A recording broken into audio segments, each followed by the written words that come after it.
get there, and they don't want us to terminate because they couldn't meet their end of the bargain when it was our fault. That's essentially what they're asking.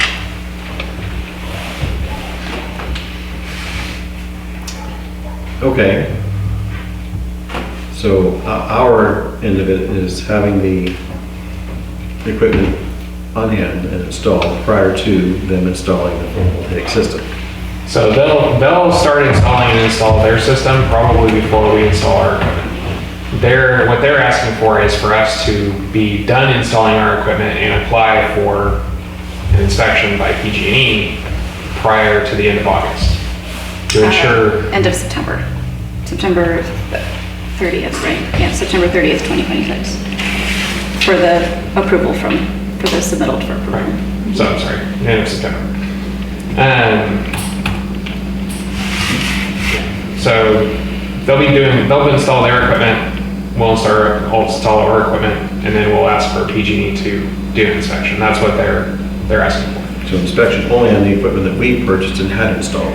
So we are only responsible for the inspection of our equipment. Right. They're responsible for the inspection of their equipment, but without PG&E inspecting our equipment, they can't connect ours.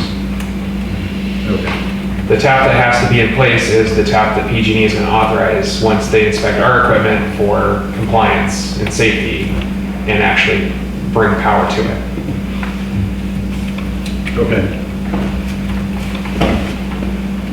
But the deadline for NM2 is not until February 14th, 2027, is that right? Right. That's when everything has to be ready to turn on. So it could be that we've applied and PG&E just doesn't get around to doing anything until after that date. But without applying with it in advance, we could be getting to the point where we're trying to apply in January. There's no possible way to correct whatever deficiency they find at that. From our side. From our side. Mm-hmm. They are still responsible for installing and being prepared on their side.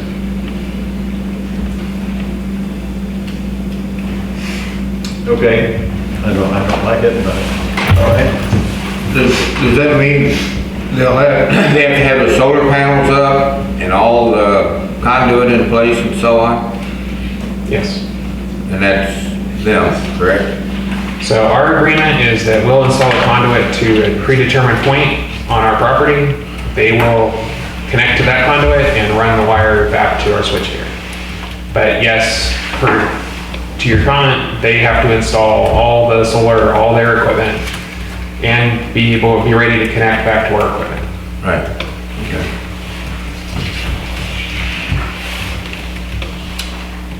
Any other questions or comments? No. Questions or comments? And I'm assuming we have all the plans in place, right? So everything is being finalized right now for our switchgear installation. The RFP should be coming to the board in February for release and hopefully approval of a contract in April or May. Okay. March or April. Any public comment on this item? All right. Just a quick comment. When I was working with PG&E, it wasn't weeks, it was months. It took them months to hook up. So I would give yourself months. So 3 months. I don't know exactly, you'd have to talk to PG&E, but it was crazy long, so. Thank you. Any other public comment? No. I make a motion to adopt. A motion by Director Smiley. We have a second.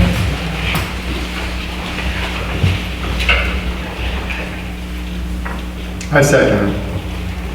Second by Director Beatty.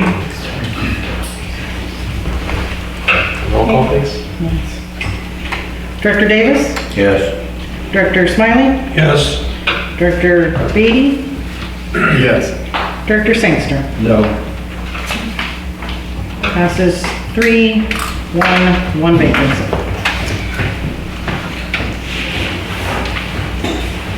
Okay, we'll move on to board action items. Item number 1, License Plan Detail Investment Report for December 2025. The financial information for December 2025 is in your packet. If you have any questions, be happy to discuss them.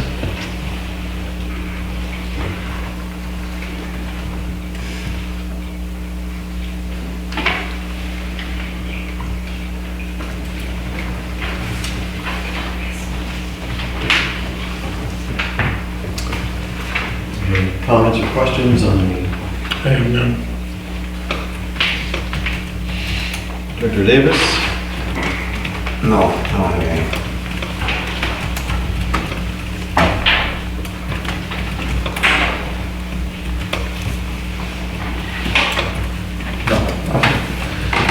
Any public comment on this item?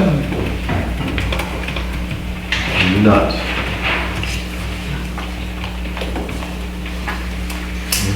A motion? I have a motion to accept. Just a consensus. Just a consensus, financials, right? Just receiving file consensus. I approve. Yes. Davis? Yes, yes. Okay, moving on to item number 2. Continuation from the October 23rd board meeting, adopt a district bill payment policy. Thank you. This item has been continued from October 2025 with added language per board's request. Just as a recap, this policy provides for the acceptance of payments for debts owed to the district, establishes a comprehensive policy for the district billing practices, and provides customers notice of their payment duties and obligations, facilitates timely payment from district customers to meet the district's financial obligations, ensures that customers that meet their obligations of timely payment do not bear the additional cost of those who do not, and establishes enforcement mechanisms to obtain payment when a customer refuses to pay or cannot be paid. Adoption of this policy to clarify and solidify the options available to the customer, as well as actions the district will take if payment fails for any reason. In the packet, there is a red line policy that we believe encapsulates the comments of the board. If you'd like to discuss any particular part of them, or if you'd like me to read the changes, I'd be happy to. Would you read the changes, please? Sure. So the first is a blanket preface at the beginning of the document, which is the San Miguel Board of Directors has instituted this policy as a mechanism to reduce the cost of customers who provide invalid or insufficient payment to those customers who do provide valid and prompt payments. The district understands there may be circumstances which arise from time to time causing a payment to become invalid or insufficient. The district has and will continue to work with all customers who may need assistance to satisfy their debts to the district in a manner consistent with the district policy and state law, which does not unduly burden other district customers with the cost to do so. That was one of the biggest changes. There's minor grammatical changes, which we won't go over. But in section 5, in a form of payment at the end of the section, we added, i.e. cash, money order, or credit, and debit cards, just to clarify types of payments. In section 6, returned online payments, we added, during this 12-month suspension, the customer or person must use another form of payment, i.e. cash, money order, or credit debit card to pay any amounts due. So that was in reference to the use of e-checks or credit debit cards that were returned or bad.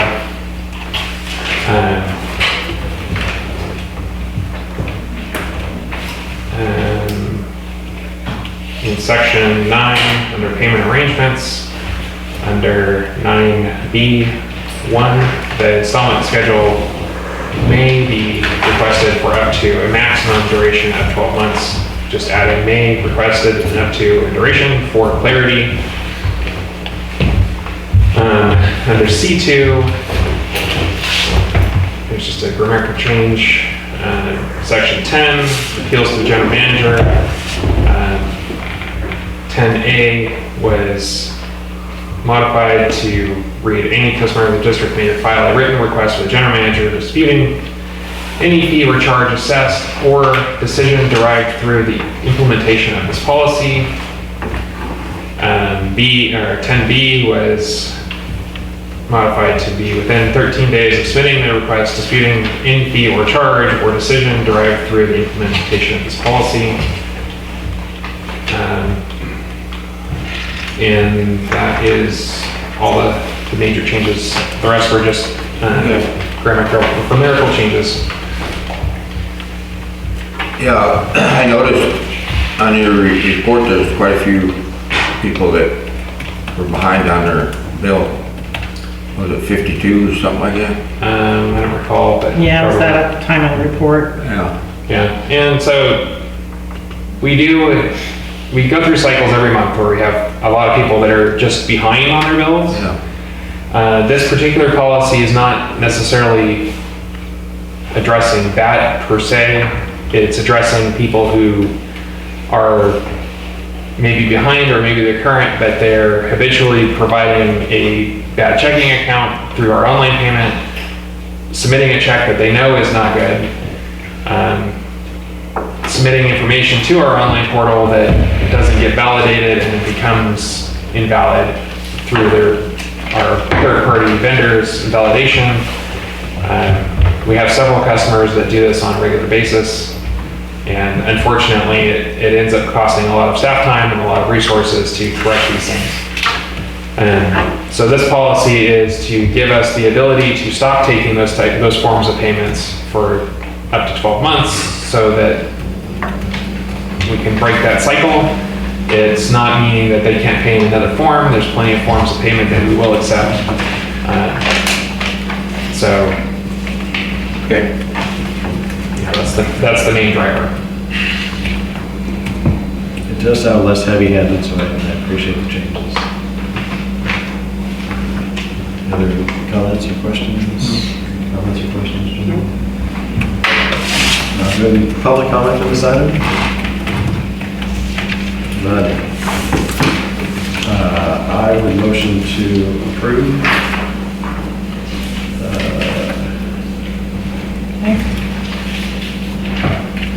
Second. So we have a motion by Director Sangster, second by Director Davis to adopt the district bill payment policy by resolution 2026, which would be the next consecutive number. Director Smiley? Yes. Director Davis? Yes.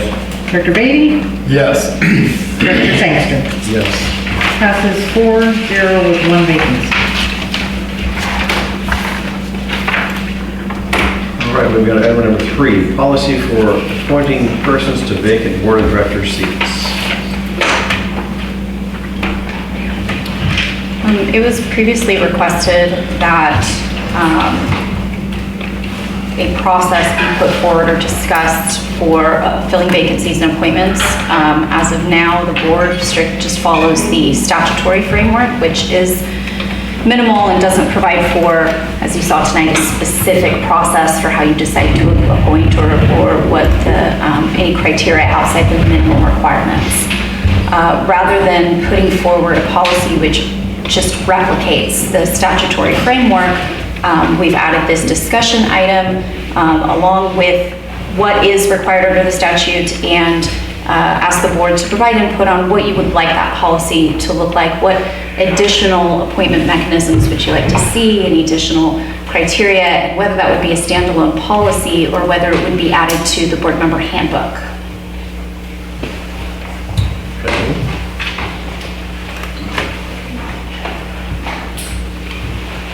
Well,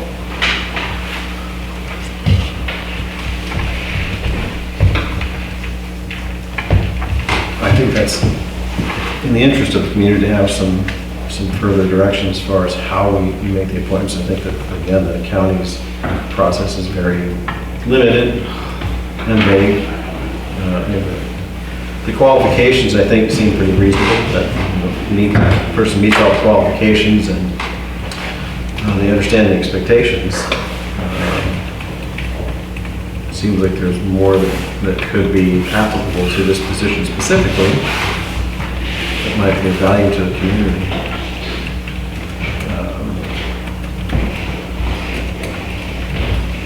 Input, Director Davis.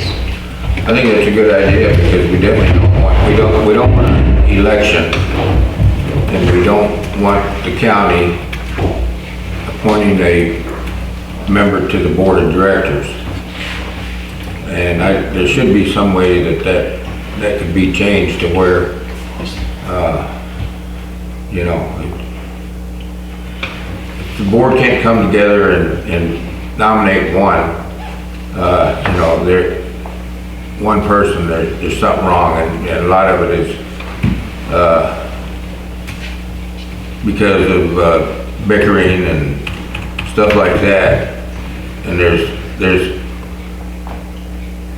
one board member out here, if I vote yes, he'll vote no. And if I vote no, he'll vote yes. So, I mean, there's something wrong with that. But I see it all the time. So there should be some way that we've already got it kicked over to February the 11th. 26. Or the 26th, yeah. And then, I say let's just see if we can, figure out and hopefully get the same 4 people here in February and see if we can come to a conclusion on this. So I guess the question is, after tonight, after the process that we went through, which was minimal, what is something different or something more that you think can be implemented that would help the board come to a decision in one meeting and not have to continue the item? What additional mechanisms should be put in place to make sure that you have all the information you possibly need, that you guys can all hopefully come together and make a decision? I don't know that there's a way to always correct disagreements of a board. I don't think you do that through policy, but if there was additional things that could have occurred leading up to the board meeting or during the board meeting, that is the type of things that we would want to put into a board-specific policy that is a little stricter than the statutory requirements. Throw darts closest to the hole gets it. Now, there you go. I'm just saying. So mainly this is referring to a policy. Yeah. Policy in our case. So I feel like in our case, what should have happened right away, I know it's, you know, it's soon, but to be fair for the citizens of San Miguel, I feel a special election should have happened, you know, right away.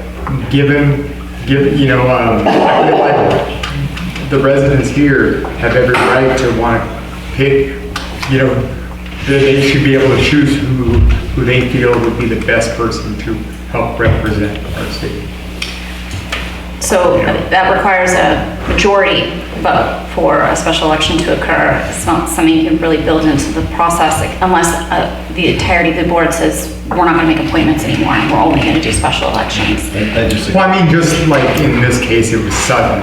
Well, it couldn't, and just to the law doesn't allow a special election to happen immediately. Yeah. We have to coordinate with the county registrar of voters because this district doesn't actually have the means to conduct its own special election at this point. There would be the cost would be incredible though, because you'd have to purchase all the voting stations and everything that the county already has in place because they conduct these elections. And so in order to do that, we must consolidate with their depending on when the presidential election is, it's either a March or a June primary. And so you're really limited in how quickly you can get it done by law unless you have the funds to hold the election yourself. And even then, you've got statutory timeframes in order to allow the electorate time for notice and to get the ballots out. I mean, it's a pretty extended period of time. It's around 180 days to conduct any election, minimum. Yeah, and I don't think obligating the board to requiring a special election is in the interest based on the cost and the timing of that. Because in normal circumstances, an appointment is usually the least expensive and quickest way to get somebody on the board that will start taking action with the other board members. So I think requiring special election is definitely not in our interest.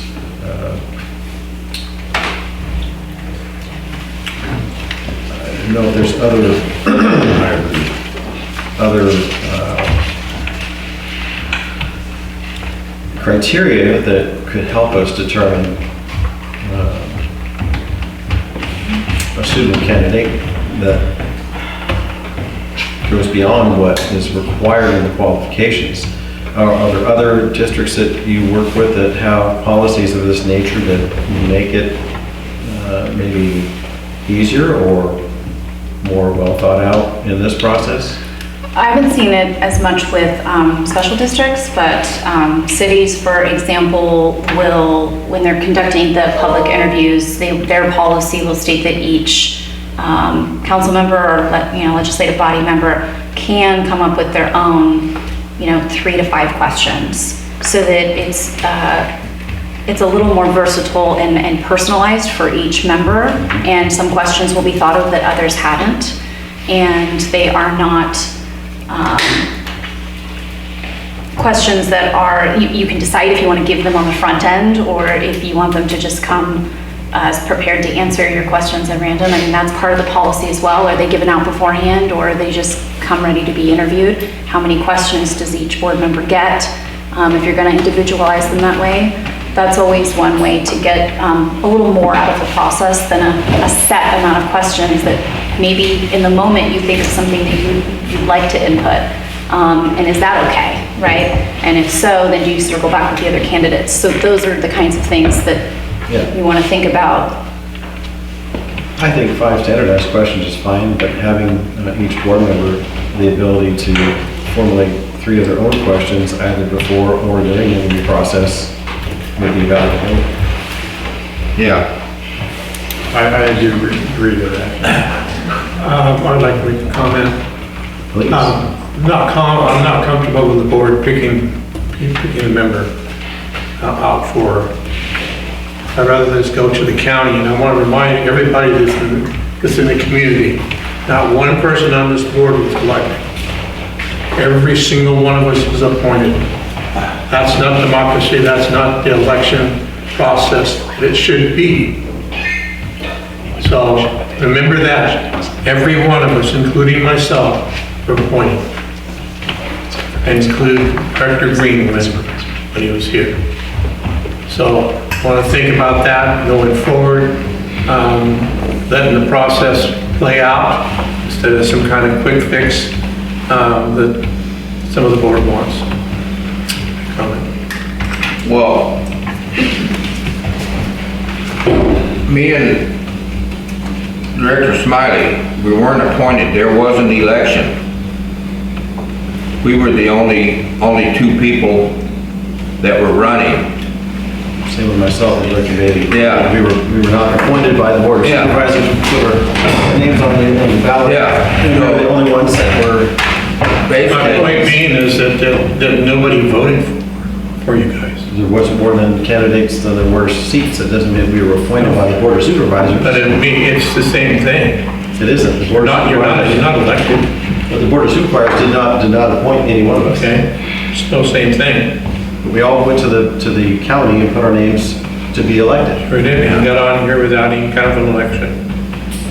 But we put our names to be elected, to be voted on. Sure. The board of supervisors did not elect any one of us. That's right.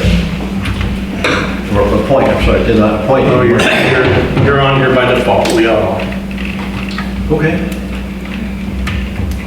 I disagree. I don't think that handing the responsibility to the county is in the interest of the community or the board, because and again, they're detached from this community. We're at the farthest end of Slow County and a small community, and it stands to reason that having the ability to appoint, and again, if the board can't come to agreement, it goes to the board anyway. Board of Supervisors, that is. So removing the ability to appoint, I think, is the wrong direction.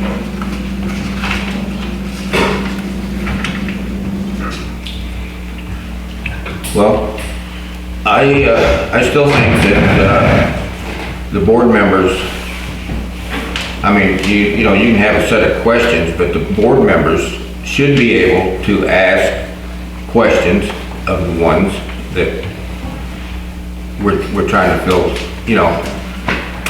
Yes, I have five standard questions and then 3 individual Right, questions right. from each board member. Exactly. I do suggest a cap on the number of questions from each board member because that can just go on indefinitely if you Right. don't cap that on the front end. I don't think more than 3 is reasonable, and I was just kidding on the throwing darts thing. I know. Let's not put that in the Yeah. policy. Although it might be fun. Maybe I'll also have to serve beer, so.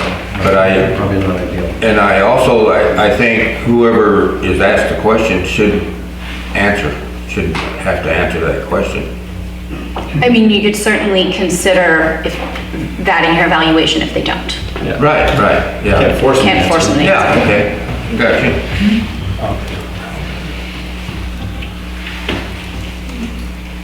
Any other board suggestions on the policy?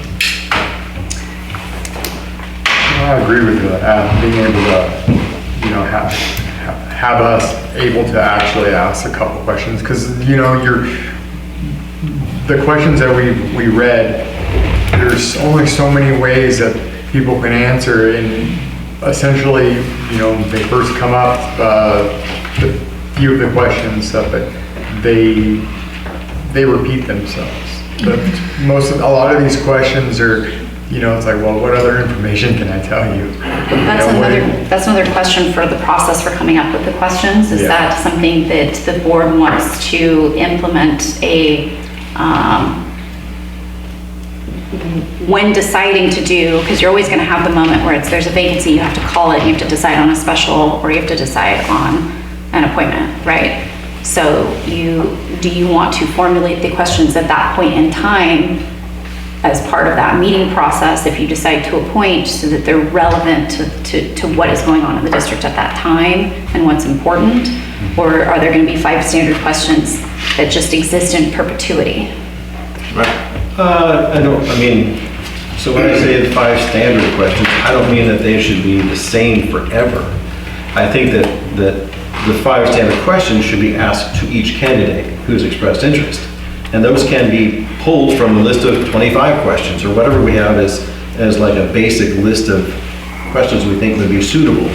And maybe those are relevant to time or circumstances within the district, I don't know. But each candidate gets 5 questions, and then each board member has 3 free-form questions that they can ask also. So I guess my question is, what is the process for coming up with the 5 questions? Who and how, right? Well, I think that if you have a list of questions, and we're in the circumstances where we need to fill a vacancy, I would say that we, as a board, would vote on which 5 questions we think would be suitable. And if we have a list of 10, 15, 20, 25, 30 questions to choose from, we can pick as a board collectively which 5 we think represents our interest at that time and under those circumstances. And then each one can come up with their own individual questions personally, the 3. So we could develop a list of standard questions, and Yes. then when this arises in the future, you guys can pick whatever questions from that list. Correct. Pick So- 5 from that list, and then we can do 3 of our own. So a list developed by staff. Up to 3 of you. If you have 1, fine. If you have 2, fine, but up to 3. Yeah. But a standard list developed by, a longer one developed by staff. Yes. And then obviously during the process of picking the questions, you can come up with others that you Yes. think you want to add to them. Okay. One should be, why should we not appoint them?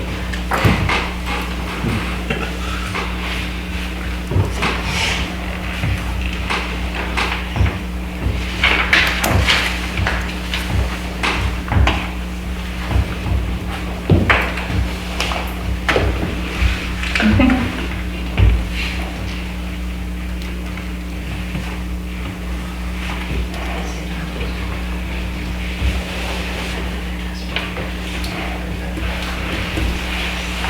Anything else?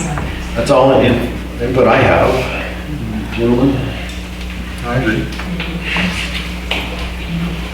Anything else from you? I think this should be implemented in the February meeting. The policy would have to be approved before it could be applied. With it, we do need to have a policy, but you can, if you want to do 3 individualized questions, but like, again, there is no process set, so if the Yeah. board desires to do that at the February meeting, Yeah. you certainly can. The Okay. standard questions have already been asked, so I would suggest maybe do the individual questions at that point. Yeah. That would be great. Okay. And would those be provided beforehand, or is this ad hoc? Okay. So essentially also, so if we ask one person one question, the next candidate should be able, they should get the same question kind of thing? Is that, because I do, you ask one person one thing and then you ask another person a different question. Well, how can you ask him that? Then, could it be, I'm just trying to avoid issue. Yeah, I mean, there's the optics of fairness Yeah. to deal with, and at a minimum, optics would direct that you allow each candidate to answer the same questions, but there isn't any requirement by law, and the only requirement would come in through policy at this point. And the reason that it was restricted during this meeting is because that is how it's always been done. And we're changing that now. So it's really at the discretion of this board. You just want to put the candidates on notice of how it's going to go so they have that expectation on the front end. I think the issue is that all 3 questions for each individual may not apply to every individual. You have the 5 set questions, which of course are being asked to every candidate. So I'm not sure if everyone would apply to every candidate. Yeah. The ad hoc questions. What I've seen occur is when the individualized questions are asked, once every candidate has gone through, an opportunity is provided if any of the candidates would like to address a specific question that they were not asked, that they feel is relevant to them, and then they can do that one, right? Sure. It extends the process a little, but I have seen that occur as well, because there are some entities that they don't come up with their questions Yeah. beforehand. They're asking them, they're coming up with them in real time. So, Okay. I feel like I'm an individual with that. I dig it. Okay. That's it? Yeah, I just, I think, on some of those, comments that were written, I think, whoever they're written about should be able to come up with a rebuttal to it, You sit there all night, tell lies about somebody, and if they